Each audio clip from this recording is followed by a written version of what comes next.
So, Marvel's Avengers is out, and I think it's pretty good. It could be worse, could be better, could actually use an actual roadmap. Basically, it's just a 4-player co-op game about the Avengers with pretty fun combat, a pretty good story, and a terrible loot system. Most people would probably say their biggest complaint with the game is the loot system, like the grinding gear that you have to do to get anything, and nothing really looks cool about it. And yeah, again, I agree, it's pretty terrible, but it can be improved.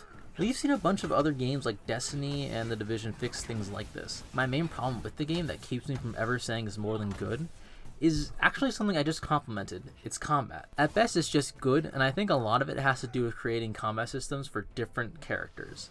Specifically 6 different characters in the same game. Not like just any 6 characters, but 6 characters with multiple stand abilities and powers. Say for maybe, and this is stretching, Captain America and Black Widow, each of the Avengers have a diverse enough array of powers and abilities on their own that they can each carry their own game. For the sake of comparison, I want to bring up what works in Batman Arkham Knight and likely will in Gotham Knights. Let's put story aside for a moment and realize that Rocksteady and WB Montreal can't just drop characters like Wonder Woman, Superman, and The Flash into their game's combat systems, because their powers and abilities are incredibly different from Batman's. All the characters in Arkham Knight and Gotham Knights so far, from Nightwing to Red Hood to Batgirl and Robin, all have abilities that are parallel to Batman's.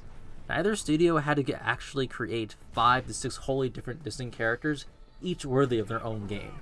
Crystal Dynamics did. They actually tried, and this is something to commend, make no mistake. To create these many different combat loops is impressive.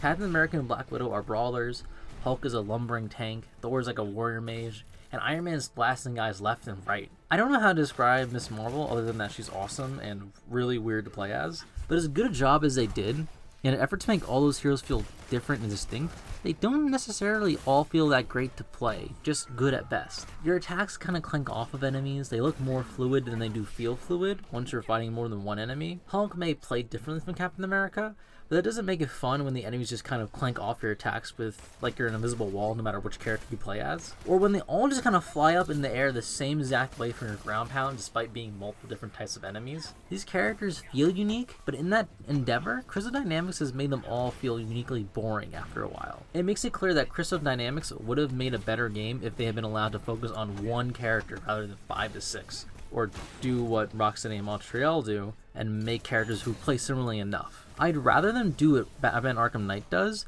have the 6 characters all feel pretty similar with basic tweaks. This is 100 times more fun than the 6 different combat systems that are just good.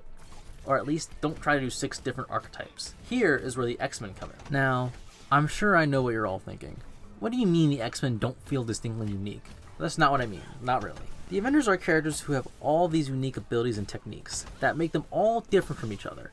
They are all each first and foremost characters who originally stand on their own and then come together. Their powers were designed or selected by writers and artists to solve separate problems. The Avengers team leader has to figure out how they can either work together or at least stay out of each other's way. At least in canon. I'm sure that's not how it's actually written in the background. But the same is not true of the X-Men. Think about the X-Men for a moment. Think of the characters who made up the X-Men team in the original X-Men and Chris Claremont era. The first is Cyclops, Jean Grey, Iceman, Beast, and Angel on the original team, and then there's the second Cyclops, Wolverine, Storm, Nightcrawler, and Colossus on the Chris Claremont team. Notice something about all of them. They each only have one superpower that would make it into a video game. Super moves aside for a second. They each have one ability that distinguishes them from the rest. And those abilities were designed to fill a role to complement each other, unlike the Avengers roster. You pick 6 members from those 2 teams together for a game, and you should have a simpler time creating great, dynamic, and fluid gameplay for them than you would 6 distinct characters like in Crystal's Avengers game. Think about it for a second. Save for Angel, whose powers suck for a video game, a developer should only have to make 3 distinct gameplay styles and add tweaks to them, rather than 6. That won't lead to better gameplay than Arkham Knight, most likely, but better than the Avengers, again, most likely. Of course, nothing I say is fact, it's just what logically makes sense to me, based off my little bit of knowledge about game development. I don't really know a whole heck of a lot. Like, I'm no professional, it's just mostly research and based off of developer interviews and stuff like that. But again, all the X-Men characters in my mind, save for a few exceptions like Rogue, can fit into one of 3 categories. Brawler, Slasher, Mage, to use simple terms. Now, this doesn't mean that they have to be one-to-one, but they all serve as a good foundation for what the character should be. Like, think about Jean Grey's powers. She shouldn't be throwing punches or kicks or anything like that. She should be sending off blasts and lifting things with telekinesis, maybe a telepathic blast for a special.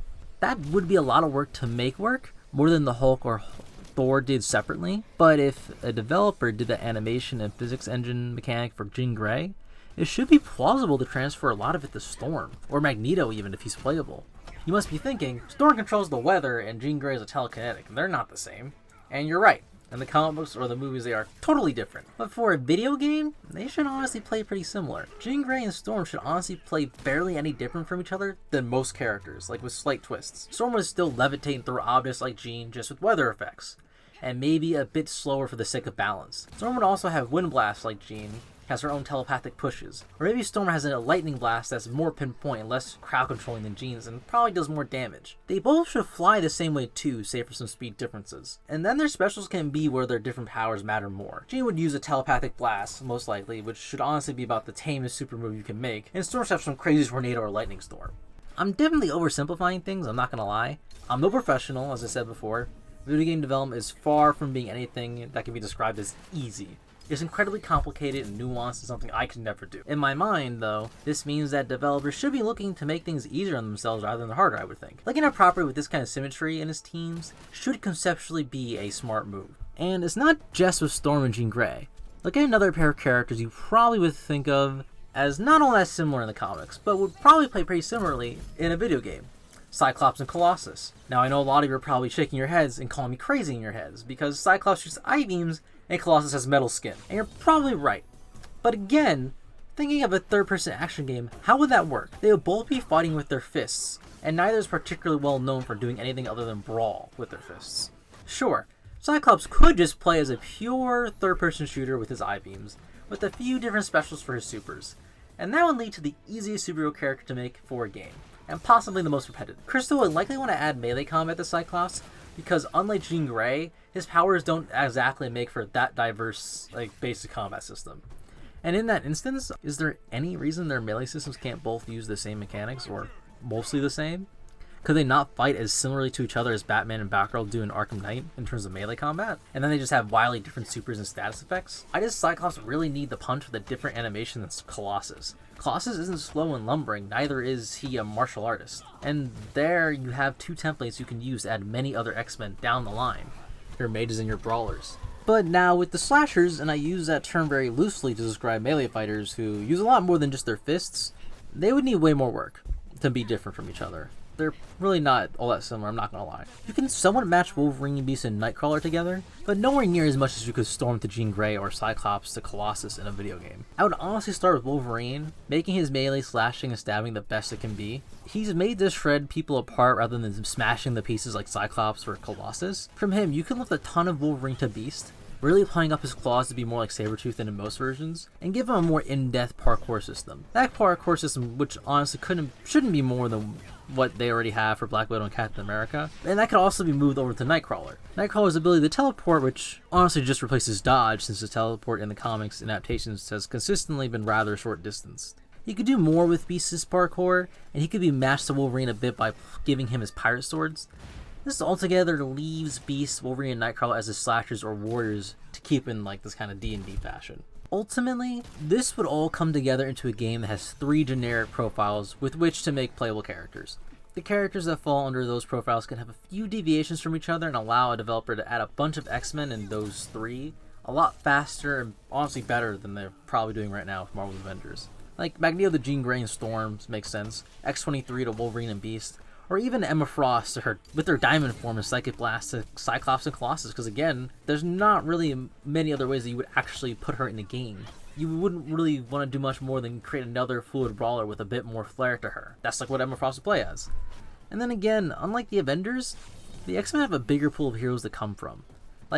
They all have this swath of mutants who have only 1 or 2 combative powers to which Crystal would have to add, except for maybe Rogue, who has a crap ton of powers.